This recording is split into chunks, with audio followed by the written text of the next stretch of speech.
很久没有吃黄米切糕了，以前也就偶尔从街上看到有卖的会买一点，那今天就从家里试做一下。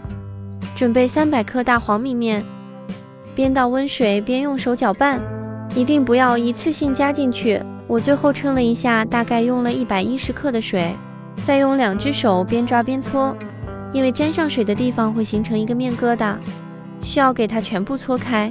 最后的状态是使劲攥它能成团，轻轻一搓又能成粉，这样就可以了。我用的是做蛋糕的6寸模具，里边铺上一层笼布，底部先撒上一层粉，厚度大概6-7毫米就可以放入蒸屉内。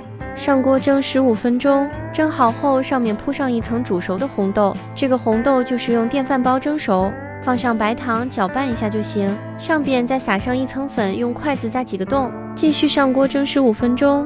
蒸好后再铺上一层红枣，也就是每铺上一层粉都要上锅蒸15分钟，再放红豆或者红枣，再撒上粉，上锅蒸15分钟。最后一层同样是和之前一样的，再撒上一层红豆。300克的粉正好可以做一个6寸的。最后一次上锅蒸40分钟，在焖上5分钟之后拿出来，把上边的屉布盖好，用手使劲对一对，可以让它粘在一起。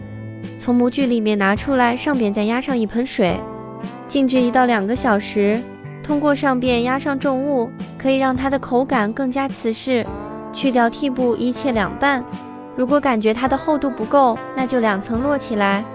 吃的时候再给它切成一小块一小块的。